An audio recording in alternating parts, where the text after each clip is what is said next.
Hi, my name is Michael G, and this is a really interesting video. I at least hope it is to you. Hope this really gives you a good grasp on everything as the Spirit allows you to see, because we do not learn uh, uh, anything of God by the will. So, I'll put that aside for now. The title: AI is a lie because you can't teach a computer why. I know, had to make it rhyme, but I didn't make it rhyme intentionally, just and ended up being that way. So the focus of this is the word why. What is the why? Because the why, I put this question mark only after I tried doing a video, but the battery ran out, so this is one of the few videos I had to start over. So I got a minute into it and then the battery died. So the why is replaced by the agnostics and the atheists into how. Okay, they don't like the word why, because why is going to talk about a divine or God or purpose. That's what is going to come from everything that we see in the world. If we're asking why does it happen, then we have to have divine God and purpose. So the agnostics, atheists, scientists say how. And a perfect example of this is Lawrence Krauss, a scientist, cosmologist, doesn't believe in God, God doesn't exist. He says you don't want to know why, you want to know how. And we're going to get to this in a second. There's a lot of information that's going to be tied together in this video, and there's a lot more that you're going to probably find out yourself if you get it. So the computer is artificial intelligence. So let's read a definition of artificial intelligence. Okay, it's a theory. Okay, the theory and development of computer systems able to perform tasks that normally require human intelligence. Okay, here they are: visual, perception. Now this is like an Oxford dictionary definition. Speech, recognition,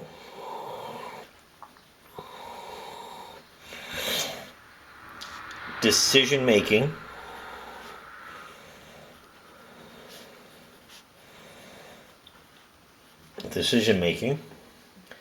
translation between languages.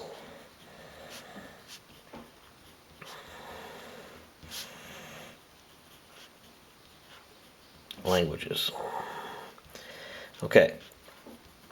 So, this is what the computer, if artificial intelligence, visual perception, speech recognition, decision making, translation between languages.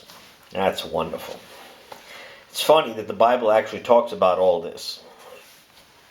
And let's get to the why first. Let's get to the big why first.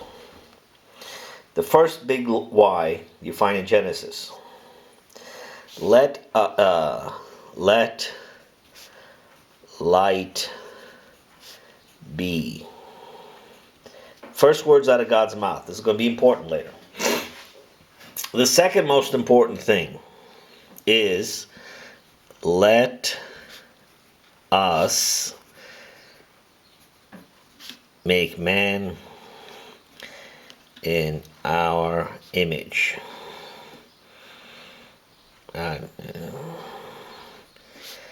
Male and female. It's really important now. This is the why of God. Let light be, let us make man in our, plural, image, male and female. This is the why. This is the why that the agnostics and the atheists turn into how. Let that sink in for a minute. Now, why is that important? You're going to probably figure out. Well, the Garden of Eden had something very important in there that we did not have access to after the fall of man. What is that? Tree of life.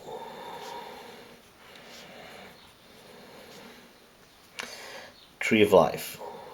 And that is Jesus. And truth. And grace. Remember, Moses brought in the law, and the truth and grace came in with Jesus. That means it was not here without Jesus. Now, why is that important? What did Jesus say all the time? He said, the reign of the heavens.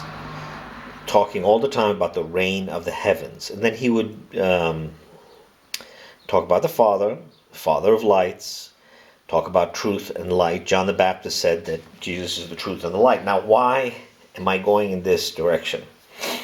Because computers, all computers, are based on probability. That's what they're based on, probability. The learning aspect of the computer is the code that has if-then. If-then. If you have enough if-then relationships, then the computer will give you whatever you want it to do. But it is not able to understand the why. The people that make the computers are agnostics and atheists. So they only know how. They don't know why. And they're using a technology that is working on probability, not purpose. If you have God, you have purpose. If you have computers, you have probability. The God of the computers is going to be if, then, and chaos. Because it works on the premise of chaos. We know this. You can't deny that computers are based on probability. And what they want to do in the artificial intelligence is visual perception. My handwriting's terrible. Speech recognition, decision making, translation between languages. Jesus actually says that those without the Spirit of God have eyes that they cannot see. In John 8 he says that why don't you understand my speech, when he's talking to the Jews? Because, why? Because there's no truth in them. They have no truth inside them. So all their decision making, or will worship, or operation of will to decide, is based on a system without truth. They don't have truth. The computer works like a hoarder. It hoards information, and it's always counting. If you have any type of, supposed that they're telling you that it's AI, it's constantly counting. The autonomous cars, it doesn't know where it is, but what it's doing is that it's counting with its sensors on the location of the nearest thing that it can possibly perceive as a solid object. It doesn't know what that object is. It does not know what it's looking at. Same thing in this theory ties into those that are not of God. They have eyes they cannot perceive. They don't understand Jesus' speech, and they can't choose between their left hand and their right hand. Joshua said that, or Yahweh said that. And again, they don't understand the language. The whole idea of AI is creating the God of the devils. That's what they're going to do. And then what they're going to find is when they do create this God, it's going to chew them up and spit them out. It's a really big thing. So, well, how does Jesus think? Jesus teaches us to think a certain way. Jesus does teach us to think. And before we get into how Jesus teaches us to think, let me give you the definition of the 7 most common types of thinking. Okay? 7 most common. Creative thinking, analytical thinking, critical thinking, concrete thinking, abstract thinking, divergent thinking, and convergent thinking.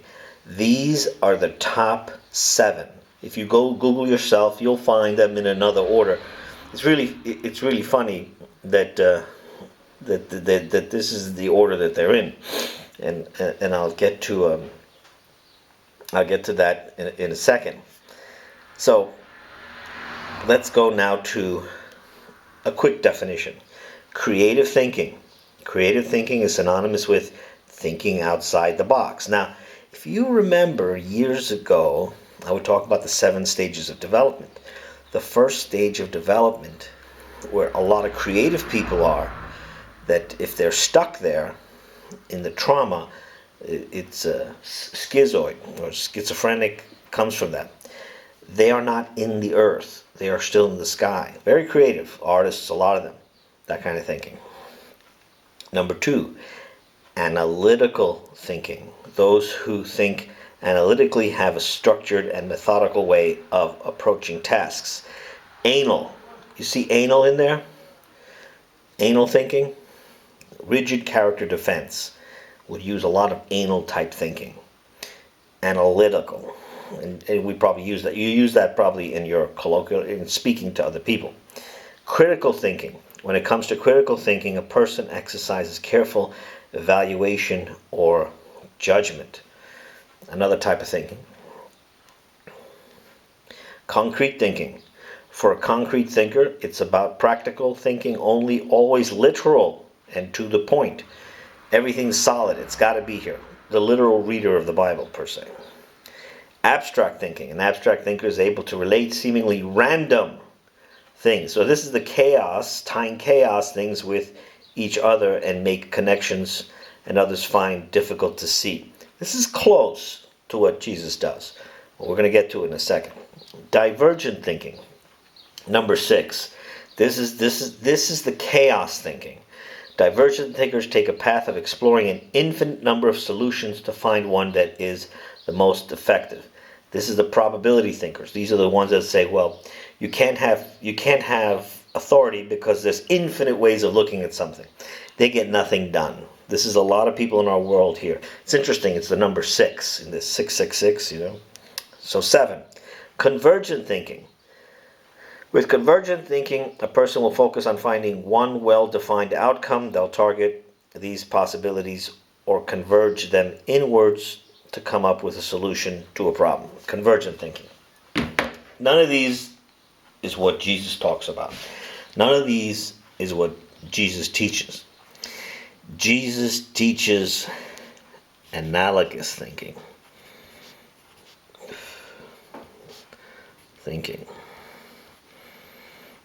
Okay, let me get the definition for analogous thinking. Actually, I should have had it already, but I didn't.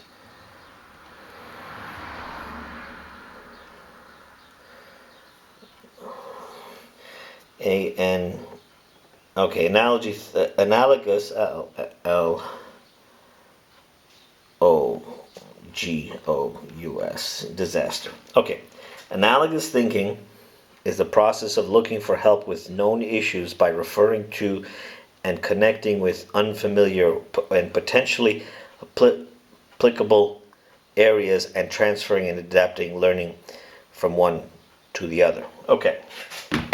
So Jesus sets up analogies all the time. The kingdom of heaven, or the reign of the heavens, is unto a mustard seed. That's analogous thinking. The reign of the heavens is like. Jesus says this all the time. Jesus' parables and teachings are analogous thinking. So, in the people that have the truth in them, we're going to go to the beginning. Let light be. The kingdom, the reign of the heavens. Let us make man in our image, male and female. This is the great why. This is the analogous thinking that Jesus is talking about from the beginning. The chaos people that are trying to make the AI without God, remember, agnostics and atheists, they want to know how. They can't look at why, because they don't have the truth in them.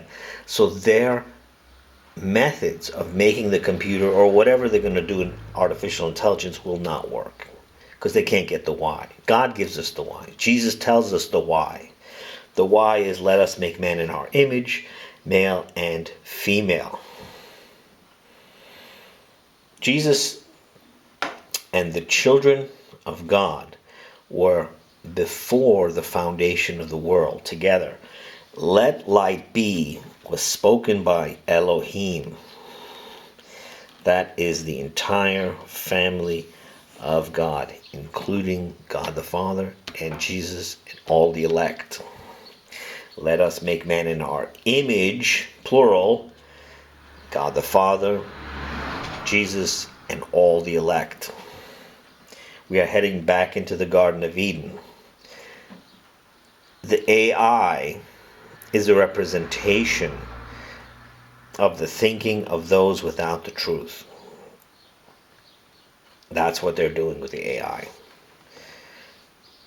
It's kind of heavy at this moment, but if you understand that Jesus spoke in analogous thinking. Now, why is analogous thinking? Because analogous thinking is because the pattern of God is in the world. Everything is screaming God's handiwork. It's in the Bible. It's very easy to see. So, the judgment, light hath entered into darkness, and darkness cannot perceive. And that's the judgment, that the darkness cannot perceive.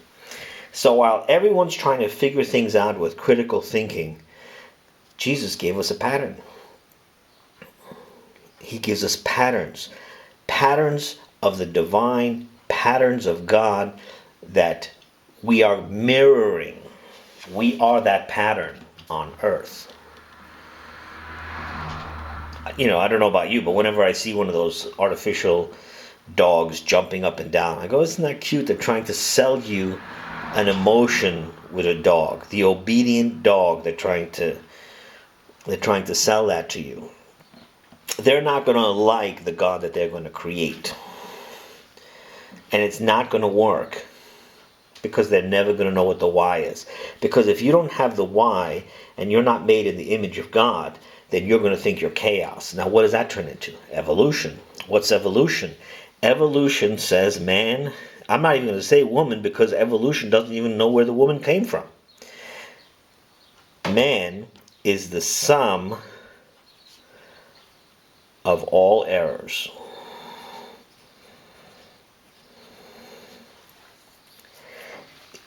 Science is agnostic, atheists talk about Heil, so they think that a single cell organism evolved through mutation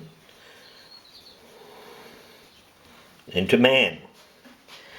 So that means that every error in the code of the chromosomes or whatever DNA turned into and reproduced man. the sum of all errors. That's who you are as far as those without truth in you. The ones that have the truth and grace of God know that we are, let us make man in our image. Image, male and female. Image of God, male and female. Sum of all errors. Image of God. Chaos. Order. AI. God. Those 7 ways of thinking, which most people use, it's very different than analogous thinking. You can look at the Bible, look at how Jesus spoke. He did not speak without a parable. He did not speak without analogous thinking. He's showing us the pattern in the heavens. Let light be. Now, I'm going to take it a step further. Let's take it a step further. What's Jesus? The light, the truth, the way. What else is Jesus?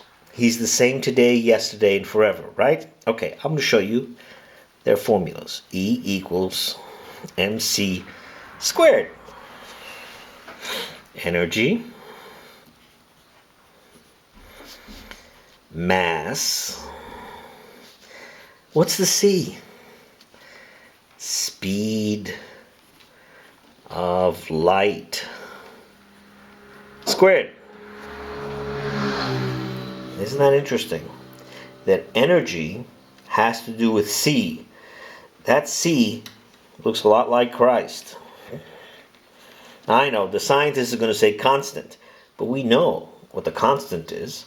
Constant is the same today, same tomorrow, same forever. Jesus talks about the light. John the Baptist talks about the light. So light's pretty important. What's the first words out of God's mouth? Let light be. First words out of God's mouth. Let light be. Okay. Energy equals the speed of light. Now, why is that important? The fastest you can go across space is the speed of light. The fastest. This light, photons, light, is the bridge between space and time. The fastest you can travel through space in the short in time, the shortest. Nothing can travel faster. There's no other speed limit. Space, time, masculine, feminine. God has the same pattern everywhere. It's just people can't see it because they're using their perception that they got without truth inside them. They have eyes they cannot see, ears they cannot hear. They're dead. We've been brought to life to see Jesus, the truth, the grace, and the life, the light of men. Let light be. Energy equals the mass times twice the speed of light.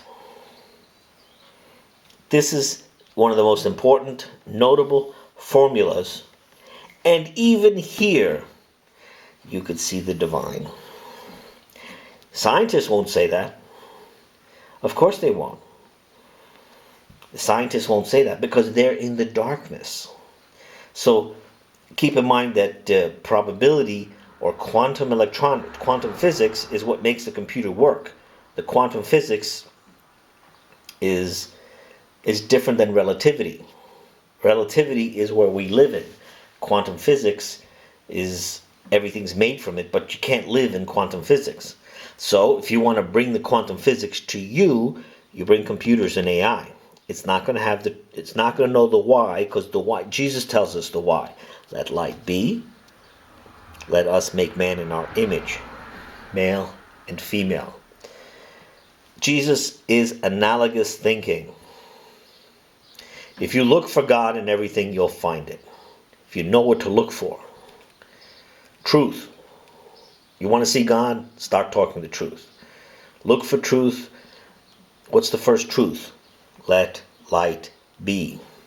And isn't that something? The most famous formula, E equals mc squared, which is, by the way, the power of the atom as well, because this is what gives us the nuclear bombs and atomic bombs and all that power, has everything to do with the speed of light.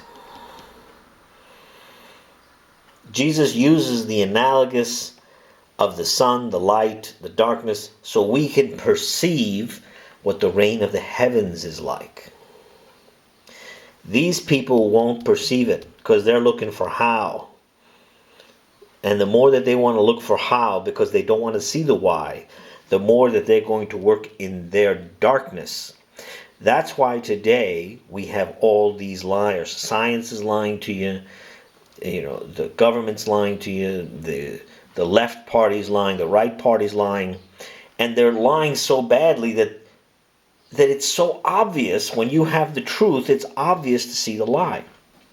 They are creating their work. They're creating their serpent. And when we're in the Garden of Eden, guess who we are? Those who have the truth, the grace, is the Elohim. We have the tree of life. We're in with the tree of life in the Garden of Eden, because that's what the Revelation is going to bring us. Because the last thing that you have in Revelation is the tree of life, access to the tree of life. And everyone else is sorcerers, murderers, all these people. Can't tell you enough on how to find the truth. Look for truth. Truth in you. Compare it to the light. Are you bringing light? Are you part of the light? Or are you part of the darkness? Where's your energy in? Artificial intelligence is darkness. They're touting it as it's something great. But the people that are making it are agnostics and atheists. So they're only going to mirror the loss of, because they don't have visual perception of the why. They don't have speech recognition of the why. They don't have decision making. Their decisions are based on how, not why. Their translation between languages, again, they don't understand. Because their thinking is based on quantum. Their thinking is based on probability, not purpose. God gives us the purpose. We are part of purpose. They are not. The serpent wants you to fall into their probability. And what's the first thing that did he say? Did God say? Did God say? I hope this helps. There's a lot of information here, and this is going to expand further once you get it. Science doesn't have the why, so they will never come to the knowledge of the truth. Never. Because they just want how. And God pulls the rug out from under them every time they try and say what their how is. God makes it smaller, bigger, and they can't even get pi. E equals mc squared. Even this, you can see the divinity of God. God bless. And I hope you start engaging in analogous thinking. And the first place to start is let light be. Tell the truth. Let us make man in our image. Truth, male and female. God bless.